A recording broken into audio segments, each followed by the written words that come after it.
आज के इस जनसभा में मेरे साथ उपस्थित भारतीय जनता पार्टी के वरिष्ठ नेता, मेरे साथ महामंत्री और यहां के प्रभारी सम्माननीय कैलाश विजयवर्गीय जी, हमारे मोर्चा के अध्यक्ष श्री लाल सिंह आर्या जी, हमारे यहाँ के बहुत ही होनहार प्रत्याशी और आप सबके लोकप्रिय प्रत्याशी हरकाली प्रतिद्वार जी, हमारे सौमित्र खान जी यहाँ के सांसद, हमारी बरजोड़ा के प्रत्याशी सुप्रीति चटर्जी जी और हमारे अगस्ती जी जिला के अध्यक्ष, सम्मानित मंच, और इतनी देर तक यहां पर एकत्र आए इस जनसभा में इतनी बड़ी संख्या में उपस्थित देवियों और सज्जनों, मेरे नौजवान साथियों और मीडिया के मेरे साथी, प्रिंट मीडिया और इलेक्ट्रॉनिक मीडिया के साथी, आप सब लोग इस कार्यक्रम में शामिल हुए, आप सबका हार्दिक अभिनंदन, आप सबका हार्दिक स्वागत है। मित्रों, बंगाल की धरती पर मैं आऊं और स्वामी विवेकानंद, रविंद्रनाथ टैगोर जी, बंकिम चंद्र चटर्जी जी, नेताजी सुभाष चंद्र बोस, ऐसे तमाम हमारे महान पुरुषों को नमन करते हुए मैं अपनी बात शुरू करता हूं। मित्रों, जहां तक सवाल है भारत के विकास का और बंगाल के विकास का, है कि मोदी जी के नेतृत्व में बहुत तीव्र गति से सारा देश आगे बढ़ा, फिर चाहे वो स्वच्छता अभियान हो, जहां 11 करोड़ शौचालय बने, वहीं 1.4 करोड़ शौचालय बंगाल में मोदी जी ने बना करके दिए, ये हम सबको मालूम है। ये जो शौचालय बनाए गए, ये शौचालय सिर्फ शौचालय ही नहीं थे, ये महिलाओं का सशक्तिकरण था, ये महिलाओं का सशक्तिकरण था। गांव में जिस तरीके से वो जीवन में अपने दैनिक क्रिया के लिए, नैतिक दैनिक कर्म के लिए वो सूर्योदय और सूर्यास्त का इंतजार करते थे, उनको 11 करोड़ महिलाओं को परिवार में शौचालय देकर के, इज्जत घर देकर के उनको इज्जत प्रदान की, ये हमको ध्यान में रखना चाहिए।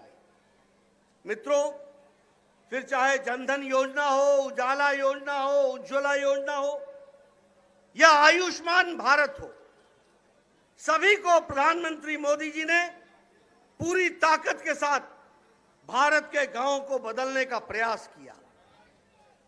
लेकिन मुझे दुख है कि हम यहां पर बंगाल में लगभग 4 करोड़ 67 लाख लोगों को, 4 करोड़ 67 लाख लोगों को आयुष्मान भारत में 5 लाख रुपए का सालाना स्वास्थ्य के लिए उनको हम कवर देना चाहते थे, 5 लाख का। लेकिन ममता दीदी ने ये आयुष्मान भारत यहां लगने नहीं दिया और बंगाल के 4 करोड़ 67 लाख लोगों को इस सेवा से, मोदी जी की सेवा से वंचित रखा है। इसको हमको समझना चाहिए। ममता जी, आपनी के खेला शेष होंगे, खेला शेष हो गए,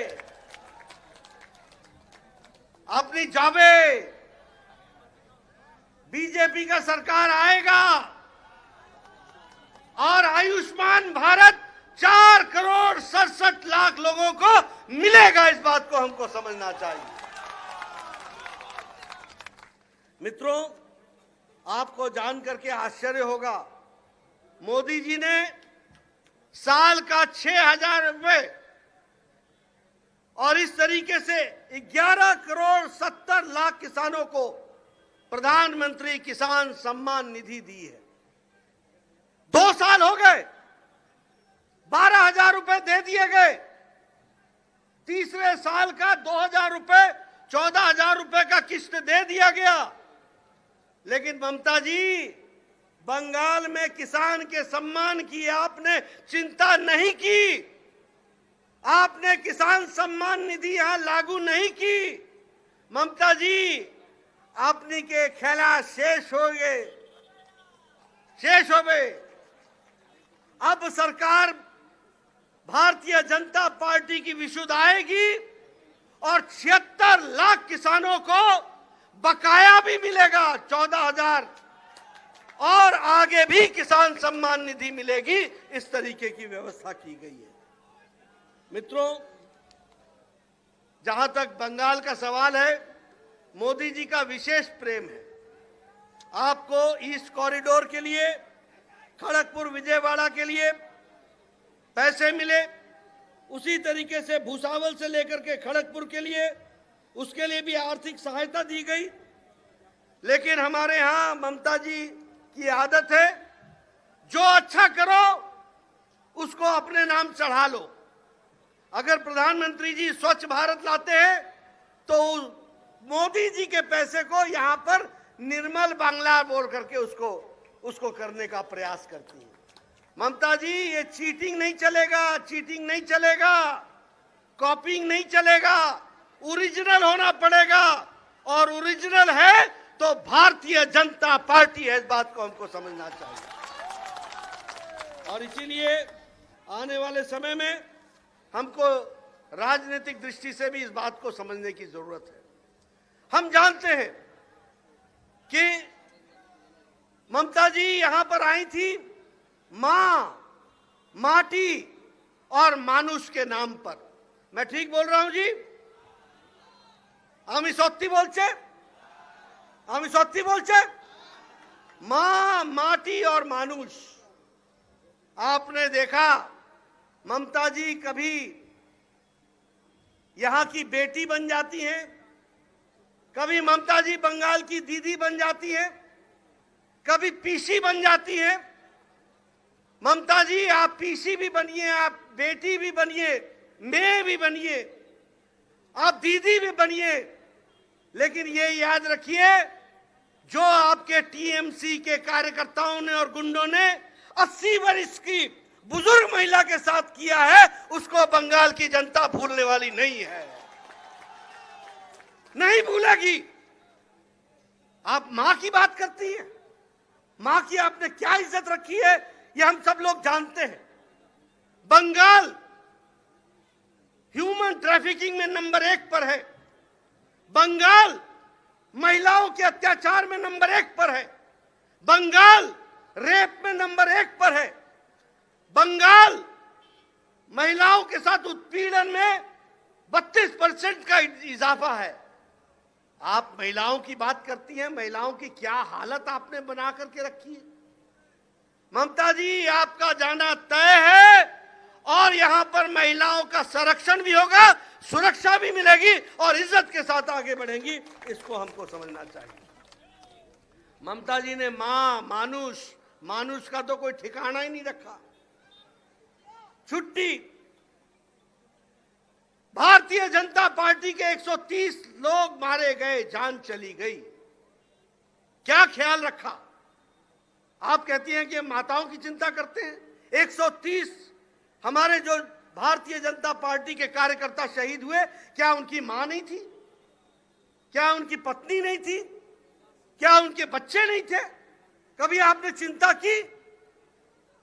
बंगाल की जनता एक एक का हिसाब लेने वाली है, यह हमको समझना चाहिए। और यहां पर शुरू क्या किया? तानाशाही। बताइए, तानाशाही रही कि नहीं 5 साल?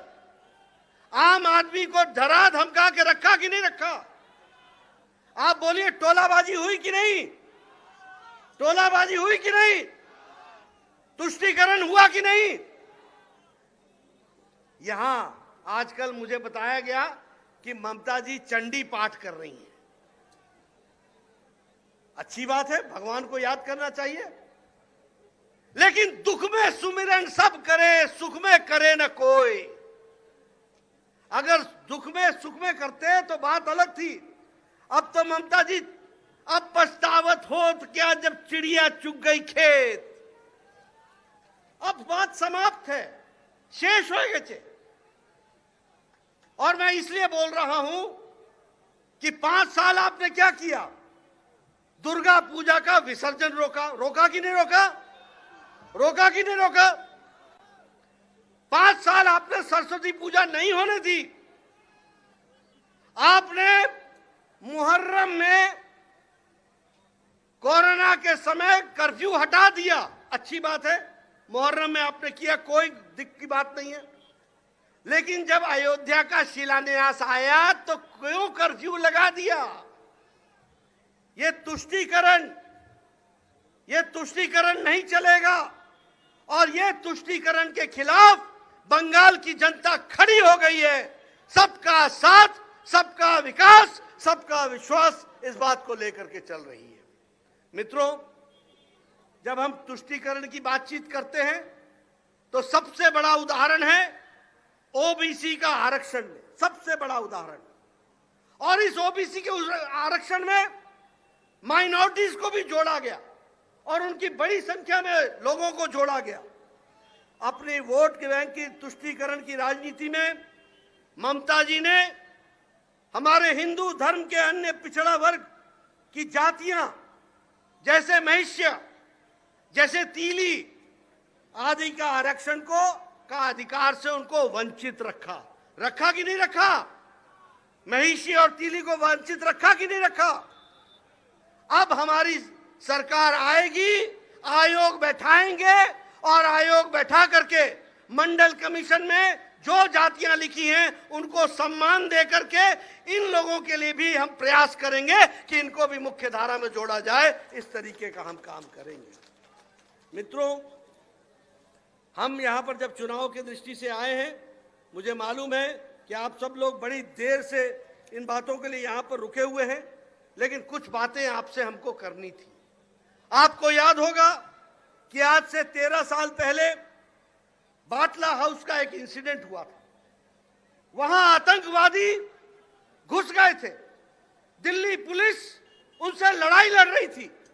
उस लड़ाई में एक हमारा पुलिस का ऑफिसर शर्मा, उसको गोली लगी थी। उस समय एक टेररिस्ट इंडियन मुजाहिदीन का अरीज खान, ये अरीज खान वहां पर गिरफ्तार हुआ था। तो ममता जी ने कहा था ये एनकाउंटर फेक है, फेक, और अगर ये सच्चा होगा तो मैं राजनीति छोड़ दूंगी। अभी अभी कोर्ट ने आदेश दिया है कि इसको फांसी होनी चाहिए, अरीज खान को फांसी होनी चाहिए और ऐसे लोगों को रहने का अधिकार नहीं है। मैं पूछता हूं ममता जी, अब आप राजनीति से कब संन्यास लेंगी? लेकिन मैं ये कहना चाहता हूं, आप ले न ले, बंगाल की जनता आपको राजनीति से अलग जरूर करेगी, ये मेरा विश्वास है, जिसको मैं आपके सामने कहना चाहता हूं। ये सारी बातें मैं इसलिए कह रहा हूं क्योंकि आपने खुद कहा, आज उनको जनता से माफी मांगनी चाहिए कि एक टेररिस्ट जो पकड़ा गया 13 साल पहले, उसको कहा यह फेक इनकाउंटर है और गलत आदमी को अरेस्ट किया गया है, और आज कोर्ट ने कह दिया कि यह टेररिस्ट है और इसको फांसी की सजा होनी चाहिए। इस तरीके से बातचीत हुई है। मित्रों, मैं आपका ज्यादा समय नहीं लूंगा। यहां पर हमारी चुनाव के दृष्टि से जहां एक तरफ हमारे हरकाली प्रतिहार जी खड़े हैं, वहीं हमारी सुप्रीति चटर्जी खड़े हैं। दोनों ही समाज के प्रति समर्पित कार्यकर्ता हैं, नेता हैं, दिन रात एक करके काम करते हैं। इनको आप विजयी बनाएंगे, ये मेरा आपसे निवेदन है। और हमारे तन्मय घोष जी, जरा आगे आइए यहां। तन्मय घोष जी ये सामाजिक और राजनीतिक कार्यकर्ता दोनों हैं, समाज का काम भी करते हैं और राजनीति का काम भी करते हैं, और बहुत शांत प्रिय ढंग से लोगों की सेवा में जुटे रहते हैं। ये भारतीय जनता पार्टी के ही प्रत्याशी हैं, जो सौम्य हैं, जो समर्पित हैं, जो जनता के साथ उनकी मिलकर आवाज उठाते हैं और उनकी सेवा में दिन रात एक करते हैं। ऐसे ये हमारे कार्यकर्ता हैं। ये वो नहीं है टोलाबाजी, ये कटमनी वाले नहीं हैं। कटमनी को जवाब देना है तो इनको जिताना है, टोलाबाजी शेष करना है तो इनको जिताना है, तुष्टीकरण को समाप्त करना है तो इनको जिताना है, अगर भ्रष्टाचार को समाप्त करना है तो इनको जिताना है, अगर भय मुक्त बंगाल बनाना है तो इनको जिताना है। इसके लिए हम आपसे निवेदन करने आए हैं।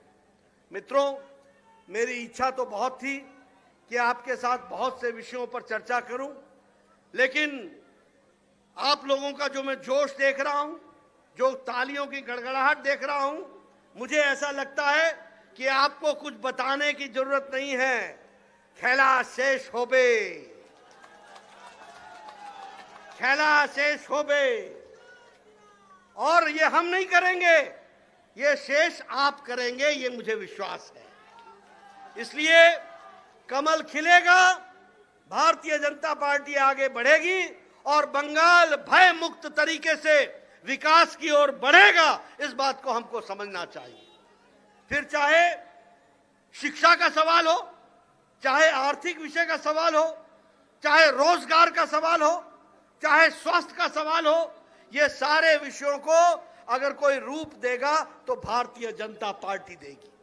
मैं स्वास्थ्य की दृष्टि से आपसे फिर से बताऊंगा, अगर 4,76,00,000 लोगों को ममता जी ने 5 लाख रुपए का गंभीर बीमारियों से लड़ने का जो मोदी जी ने ताकत दिया था, उससे आपको वंचित रखा है, तो बंगाल के 4 करोड़ से ज्यादा लोगों के साथ कितना बड़ा अन्याय किया, ये हमको समझना चाहिए। और ऐसे लोगों को और ऐसी पार्टी को घर बिठाना जरूरी है। इनको आराम दीजिए और इनको काम दीजिए, ये मैं आपसे निवेदन करने आया हूं। मुझे पूरा विश्वास है आप इस बात को पूरा करेंगे। आप सब लोग बड़े देर से, मुझे बताया गया कि आप सब लोग 2 बजे के आए हुए हैं, धूप में बैठे हुए थे, लेकिन आप सब लोगों ने धैर्य रखा। आपका बहुत बहुत धन्यवाद। आगे हम सफल होकर के निकलेंगे और फिर मैं आऊंगा चुनाव के बाद आपका आशीर्वाद लेने। बहुत बहुत धन्यवाद। जय भारत, जय बंगाल।